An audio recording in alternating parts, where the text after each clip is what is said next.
Assalamu alaikum. Welcome back to my channel. Today our topic is top 30 most important MCQs of biology. Question number 1 is method of research in which a biological problem is identified, relevant data is gathered, a hypothesis is formulated from these data and the hypothesis is experimentally tested. इस पूरे method जो है जिसमें method of research जिसमें research होता है और उसमें बायोलॉजिकल प्रॉब्लम को पहले आइडेंटिफाई किया जाता है, उसके बाद उसके रिलेटेड जो डेटा है उसको कलेक्ट किया जाता है, फिर हम हाइपोथेसिस फार्मुलेट करते हैं उस डेटा से जो हमने कलेक्ट किया होता है और एंड में उस हाइपोथेसिस को क्या करते हैं, एक्सपेरिमेंटल टेस्ट से गुजारते हैं, मतलब एक्सपेरिमेंटल टेस्ट करते हैं. सो 4 ऑप्शंस हैं: scientific theory, scientific law, biological method और ऑल ऑफ दीज. तो कह रही इन चारों में से कौन सा होगा? Biological method is the method, जो यहाँ पर ऊपर सारा इन्होंने एक्सप्लेन किया है रिसर्च का. Question number 2, the chemicals produce by micro organisms which are capable of destroying और inhibiting the growth of an other organism. कहते हैं कौन से केमिकल्स हैं जो माइक्रो ऑर्गेनिज्म प्रोड्यूस करता है, जो क्या करते हैं कि दूसरे ऑर्गेनिजम्स की ग्रोथ को या वो स्टॉप कर देते हैं या उनको कम्प्लीटली डिस्ट्रॉय कर देते हैं. 4 ऑप्शंस हैं: vaccine, antitoxins, both A and B, and D, antibiotics. D will be correct. Antibiotics are the chemicals produced by microorganisms which are capable of destroying or inhibiting the growth of other organisms. Question number 4, planning to reduce plant disease by applying different strategical method is termed as. जब हम different method जो है scientific या strategic हम use करते हैं किस लिए, ताकि जो plant disease हैं उनको seize किया जा सके, उसको stop किया जा सके, तो उन methods को उनके लिए क्या terminology use होगी? Option number 1 hydroponics, option number 2 chemical control, option number C जो है integral disease management, option number D crop rotation.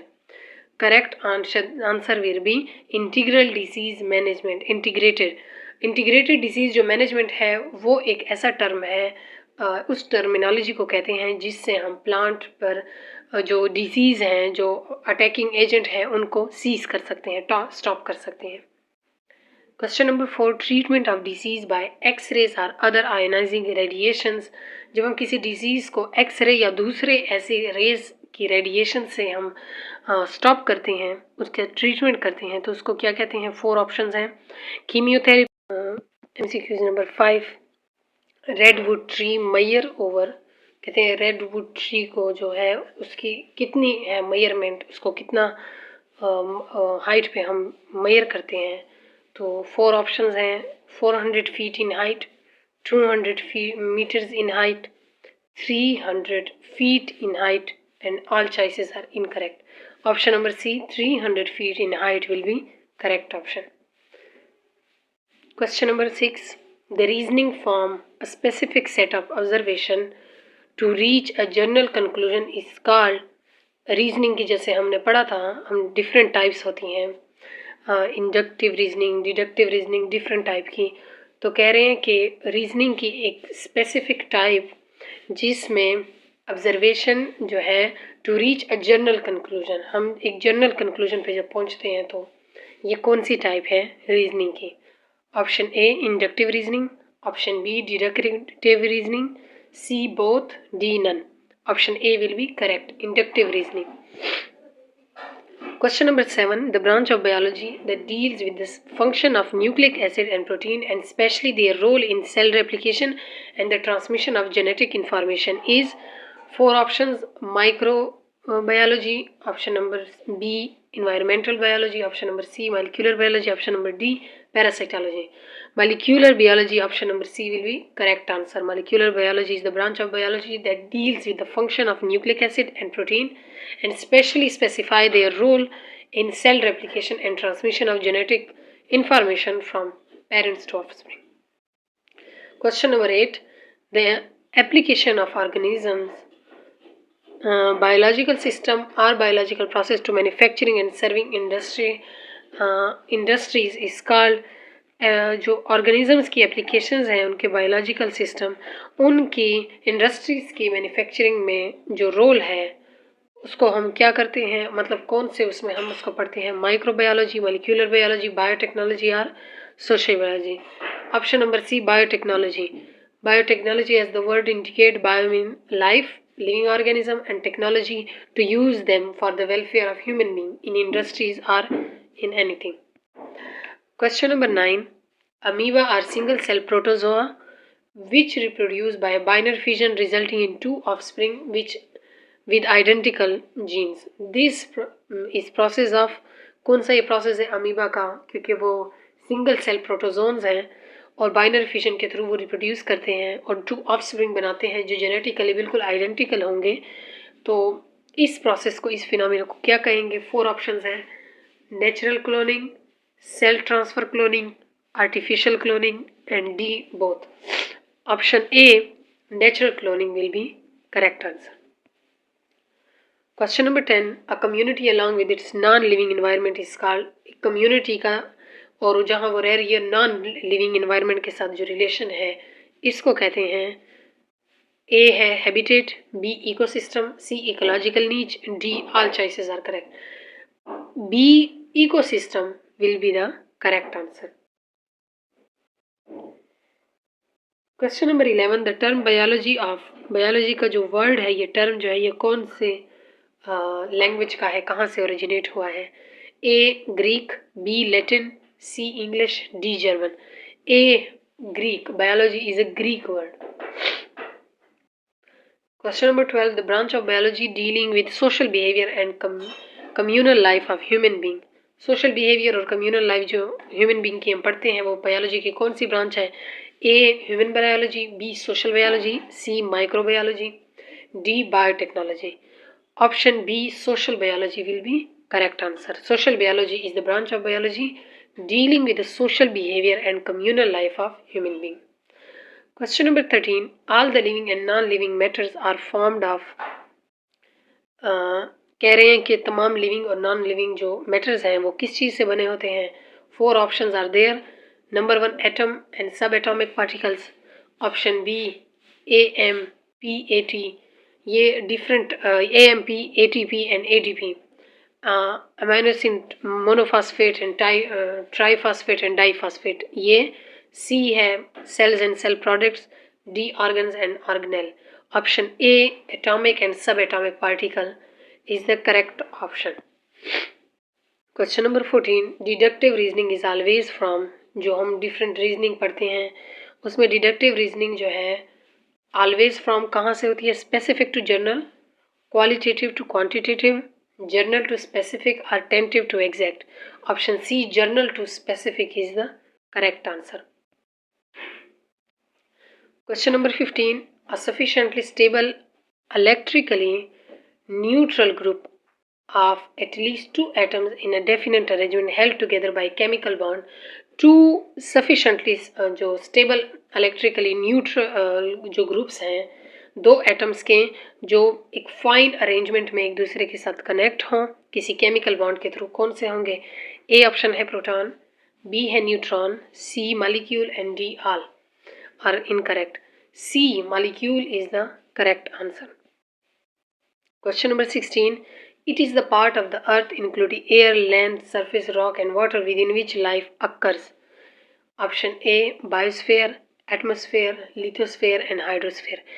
B, C and D ये तो बिल्कुल जो है एटमॉस्फेयर्स की डिफरेंट वो है लेयर्स हैं, लिथोस्फेयर, हाइड्रोस्फेयर, एटमॉस्फेयर।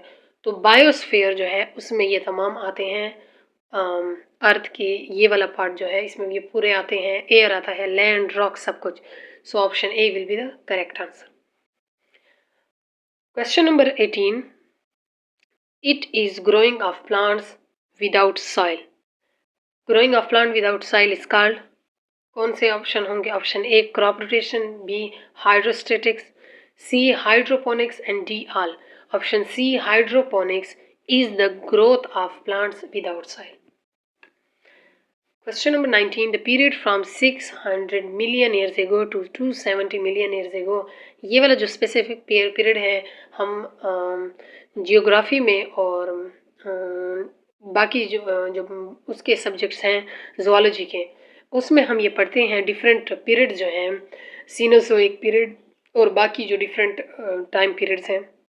उसमें कह रहे हैं पैलियोजोइक, जुरेसिक पीरियड, इसमें कह रहे हैं कि 600 मिलियन ईयर्स एगो, मतलब 600 मिलियन साल पहले से 270 मिलियन साल पहले तक ये वाला जो इरा है इसको हम क्या कहेंगे। 4 ऑप्शन है इसमें, option B Paleozoic era is the correct option. Question number 20, the period of geologic time beginning 225 million ago and ending 135 million years ago, falling between the Paleozoic and Cenozoic era is called। इस era को क्या कहेंगे जो इस year से इस air तक है, इतने मिलियन ईयर्स एगो। 4 ऑप्शंस हैं। Option D Mesozoic era is the era that times begin at 225 million ago and ending at 135 million years ago। तो इसमें ये option D Mesozoic. Question number 21, the period of geologic time beginning after the end of Mesozoic era. अब Mesozoic इरा के and होने के बाद 70 years ago, million years ago and encompassing the present, अभी तक जो है ये कौन सा इरा होगा। Proterozoic era, option A, option B Paleozoic era, option C Cenozoic era and D Mesozoic era. Option C will be the correct, Cenozoic era. 21, living together of two organism belonging to different species is term as, के दो different organism जब एक साथ रहते हैं और वो different species से बिलोंग करते हों तो इस को क्या मतलब नाम देंगे। पैरासिटिज्म, म्यूचुअलिज्म, कमेंसलिज्म और none of this. C will be correct, यहाँ पर मिसप्रिंट हुआ है C, commensalism. Question number 23, a symbiotic relationship in which one species benefits and the other is not affected। एक अपना बेनिफिट्स ले रहा है, दूसरे को कोई अफेक्ट, ना लॉस और ना बेनिफिट हो रहा है। ऐसी रिलेशनशिप दो ऑर्गेनिज्म के दरमियान जो होगा, जो सिम्बियोटिक रिलेशनशिप, उसको क्या कहेंगे। Option A parasitism, option B mutualism, C commensalism and D none of these। C commensalism will be the correct option। commensalism is the relationship जिसमें एक benefits लेता है और दूसरा जो है वो ना benefits कोई लेता है ना कोई नुकसान। Question number 24, a form of symbiosis in which both species benefits। symbiosis की वो फॉर्म जिसमें दोनों species जो है वो benefits लेते हैं, फ़ायदा लेते हैं, उसको क्या कहेंगे। Option A parasitism, option B mutualism, option C commensalism, option D none of this. के सिम्बियोसिस की वो फॉर्म जिसमें दोनों स्पीशीज जो हैं वो बेनिफिट्स लें उनको क्या कहते हैं, म्यूचुअलिज्म। म्यूचुअली वो दोनों बेनिफिट्स ले रहे हैं। Question number 25, a type of symbiosis in which one organism benefits at the expense of the other. इसमें ये ऐसा सिम्बियोटिक रिलेशनशिप की टाइप है जिसमें एक ऑर्गेनिज्म बेनिफिट लेता है और दूसरा लॉस में जा रहा होता है, उससे वो बेनिफिट ले रहा होता है एक ऑर्गेनिज्म। तो इसका करेक्ट ऑप्शन होगा पैरासाइटिज्म। पैरासाइट जब अपने होस्ट पे इन्वेट करते हैं तो होस्ट को नुकसान हो रहा होता है क्योंकि पैरासाइट उसमें डिसीज काज करते हैं, लेकिन पैरासाइट उससे अपनी फूड ले रहे होते हैं, अपनी लाइफ वहाँ पर सस्टेन कर रहे होते हैं। सो option A will be correct. Question number 26, life emerges at the level of. अब लाइफ जो है वो कैसे इमर्ज होती है, कौन से लेवल पर। Option B is the correct, cell. Cell क्योंकि बेसिक यूनिट है, स्ट्रक्चरली एंड फंक्शनली ऑर्गेनिज्म का छोटे से छोटा यूनिट सेल है। सेल मिलकर जो है वो बिगिन करते हैं एक न्यू लाइफ की इमरजेंस में, तो इसका option B will be correct. Question number 27, it can be defined as the use of natural enemies to reduce the damage caused by a pest population। So option A chemical control, it can be defined as the use of natural enemies to reduce the damage caused by a pest population। Paste जो population है जो उसको crop production को बहुत ज़्यादा affect करती है, उसको हम नेचुरली कैसे कोई एनिमी इंट्रोड्यूस करा सकते हैं कि उसका कोई साइड इफ़ेक्ट ना हो और वो जो पेस्ट है वो भी वहाँ से ख़त्म हो जाए, हमारी क्रॉप की जो यील्ड है वो बेहतर हो। तो A chemical control, B biological control, C chemotherapy and D none. C and D तो बिल्कुल भी नहीं है। ए केमिकल कंट्रोल नहीं है क्योंकि ऊपर इन्होंने कहा है कि नेचुरल एनिमीज होना चाहिए, तो biological control option B is the correct answer. Question number 28. The practice of growing several different crops on the same land in successive year or session to avoid pests and disease is termed as। जब हम हर साल different crop जो है वो उसको उसकी पैदावार करते हैं हर साल डिफरेंट क्रॉप्स की, इससे क्या फ़ायदा होता है कि पेस्ट जो है वो अटैक नहीं करते, क्योंकि पेस्ट जो है हर प्लांट के लिए स्पेसिफाई होते हैं। तो जब हम चेंज करते रहते हैं, रोटेशन करते रहते हैं, तो इससे क्या होता है, लैंड जो है उस पर सक्सेसिव ईयर में जब हम करते हैं तो उसमें डिसीज़ नहीं लगती और आपकी क्रॉप यील्ड ख़राब नहीं होती। तो कह रहे हैं इस प्रैक्टिस को क्या कहेंगे? 1 crop rotation, crop fixation sorry, B crop rotation, C both, D and none. तो correct option will be crop rotation, क्योंकि क्रॉप को हम हर साल रोटेट करते हैं, डिफरेंट क्रॉप जो है वो उगाते हैं। Question number 29. The treatment of cancer using specific chemical agent or drugs, those are selectively destructive to malignant cell and tissue। जब हम कैंसर का ट्रीटमेंट करते हैं तो उसमें हम स्पेसिफिक केमिकल एजेंट्स या ड्रग्स यूज़ करते हैं जो सेलेक्टिव होते हैं, स्पेशली उन सेल्स को वो किल करते हैं, मार देते हैं जो इन्फेक्टेड सेल हों, जो कैंसर से इन्फेक्टेड सेल हों। तो कह रहे हैं इस टेक्निक को क्या कहेंगे जो ऐसे हम कैंसर का इसमें इलाज करते हैं? तो option A chemotherapy, B biological control, B तो बिल्कुल नहीं है, सी रेडियोथेरेपी, यहाँ पर हम कोई वो यूज़ नहीं करें आइंस या रेज, डी नन। कीमियोथेरेपी वो ट्रीटमेंट है जिसमें केमिकल एजेंट हम यूज़ करते हैं और कैंसर जो इन्फेक्टेड पार्ट है या सेल्स हैं उनको किल करते हैं। सो option A will be the correct. Question number 30. Antigens in the form of modified or inactivated are killed pathogens that raise immunity against actual pathogens. कह रहे हैं एंटीजेंस वो वाले हैं एंटीजेंस जिसको आपने मॉडिफाइड किया हो, इनएक्टिव या इस फॉर्म में आप लाए हों ताकि वो आपकी इम्यूनिटी जो एक्चुअल पैथोजेंस है उनके अगेंस्ट इन्हेंस कर सकें। तो इनको क्या कहेंगे? एंटीबायोटिक, एंटीबॉडीज, वैक्सीन्स और नन। वैक्सीन्स वो एंटीजेंस हैं जिसको आपने मॉडिफाइड किया है या वो किल्ड पैथोजेंस हैं which we introduce into the body just to immune our body against any foreign particle or pathogens. So that was the video for today. I hope ये MCQs आपको कुछ हेल्प करेंगे। Kindly for next video. Till then, like, share and subscribe. Thank you.